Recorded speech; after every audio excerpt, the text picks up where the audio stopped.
பள்ளிக்கட்டு சபரிமலைக்கு கல்லும் முள்ளும் காலுக்கு மெத்தை சுவாமியே ஐயப்போ சுவாமி சரணம் ஐயப்ப சரணம். பள்ளிக்கட்டு சபரிமலைக்கு கல்லும் முள்ளும் காலுக்கு மெத்தை சுவாமியே ஐயப்போ சுவாமி சரணம் ஐயப்ப சரணம். பள்ளிக்கட்டு சபரிமலைக்கு கல்லும் முள்ளும் காலுக்கு மெத்தை சுவாமியே ஐயப்போ ஐயப்போ சுவாமியே.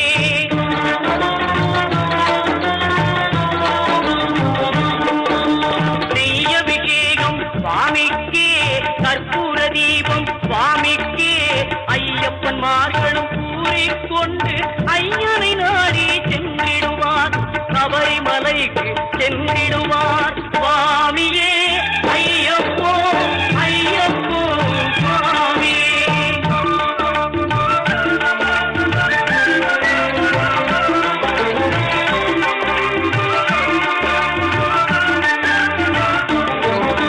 கார்த்திகை மாதம் மாலை அணிந்து நேர்த்தியாகவே விரதம் இருந்து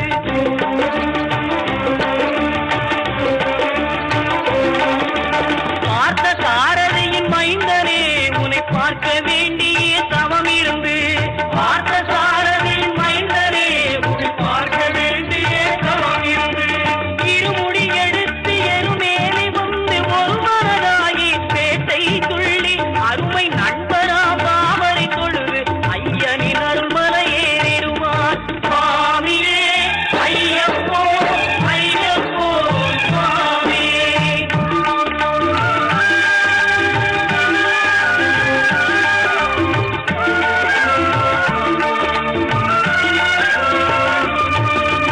அழுகை ஏற்றும் ஏறும்போது ஹரிகரன் மகனை துதித்து செல்வார் வழிகாட்டிடவே வந்திடுவார் ஐயன் பன்புரி ஏறி வந்திடுவார்.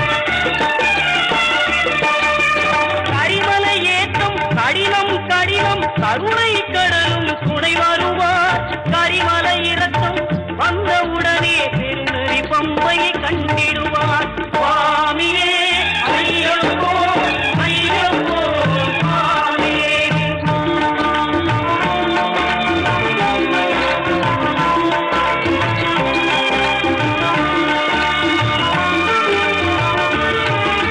கங்கை நதி போல் புண்ணிய நதியாம் பம்பையில் நீராடி சங்கரன் மகனை கும்பிடுவார் சஞ்சலமின்றி ஏறிடுவார். நீலிமலை ஏற்றம் சிவபாலனும் ஏற்றிடுவார் காலமெல்லாம் நமக்கே அருள்காவலராயிருப்பார். தேகபலம் தா பாதபலம் தா தேகபலம் தா பாதபலம் தா தேகபலம் தா என்றால் அவரும் தேகத்தை தந்திடுவார் பாதபலம் தா என்றால் அவரும் பாதத்தை தந்திடுவார் நல்ல பாதையை காட்டிடுவார் சுவாமியே ஐயப்போ ஐயப்போ சுவாமியே.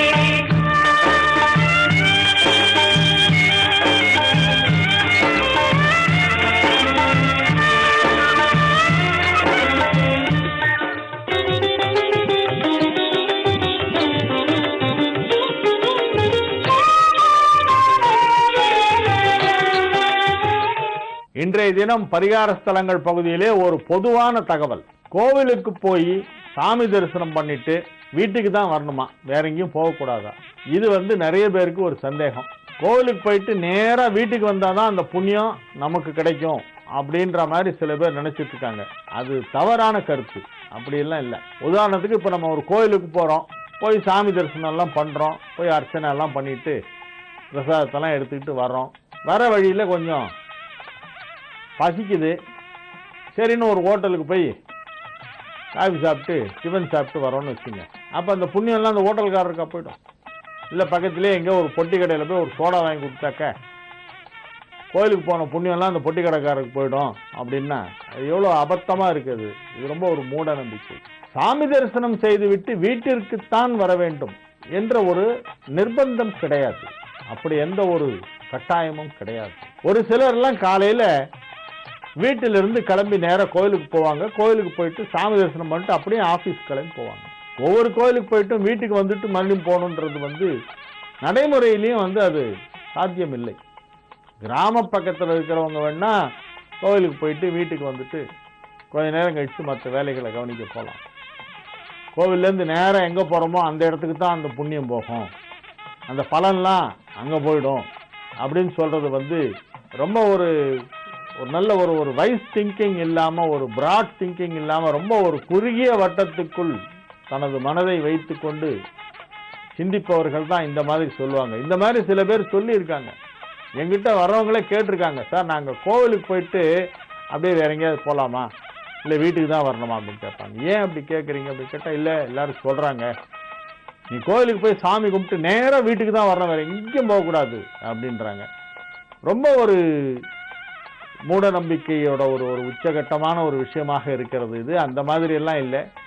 நாம் எந்த கோவிலுக்கு சென்று கடவுளை வழிபட்டாலும் அதற்கு கிடைக்க வேண்டிய பலன் நமக்கு கிடைக்கும். அதை நமக்கு கடவுள் கொடுப்பார்.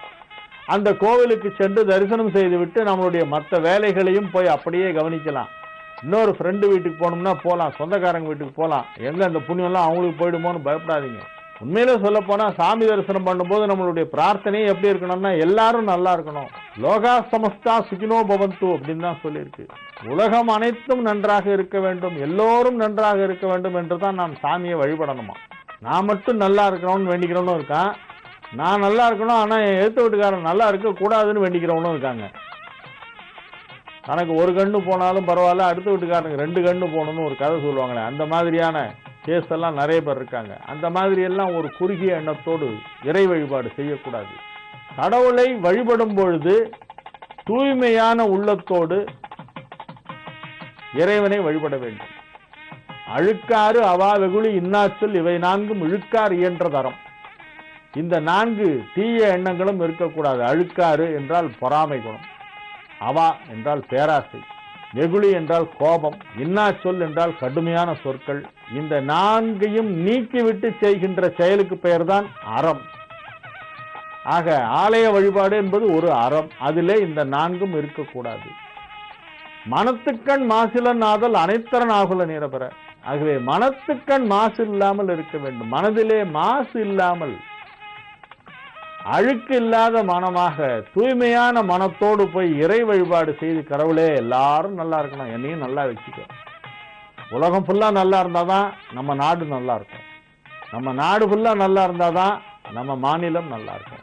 நம்ம மாநிலம் எல்லாம் நல்லா இருந்தாதான் நம்ம ஊர் நல்லா இருக்கும். நம்ம ஊர் அமைதியா இருந்தாதான் நம்ம பகுதி நல்லா நம்ம வாழ முடியும்.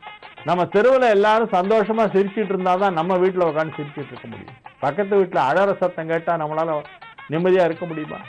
எல்லாரும் நல்லா இருக்கணும். சுத்து வட்டாரம் ஃபுல்லா சந்தோஷமா இருந்தாதான் நம்ம அந்த மகிழ்ச்சி அலை நமக்கு வீசும். நமது உறவினர்கள் எல்லாரும் நல்லா இருந்தாதான் நம்ம நிம்மதியா இருக்க முடியும். ஆகவே எல்லாரும் நன்றாக இருக்க வேண்டும் என்று பிரார்த்தனை செய்து கொள்ள வேண்டும். எந்த கோவிலுக்கு போனாலும் அப்படியே நீங்கள் மற்ற வேலைகளை போய் கவனிக்கலாம். உடனடியாக வீடு திரும்ப வேண்டும், வீட்டிற்கு வந்துவிட்டுத்தான் மற்ற வேலையை கவனிக்க வேண்டும் என்ற எந்த அவசியமும் கிடையாது. மீண்டும் நாளைய தினம் இதே நிகழ்ச்சியிலே உங்களை சந்திக்கும் வரை உங்களிடமிருந்து தற்காலிகமாக விடைபெற்றுக் கொள்வது உங்கள் வழிகாட்டி ஜோதிடர் ஹரிகேசநல்லூர் வெங்கட்ராமன். வணக்கம்.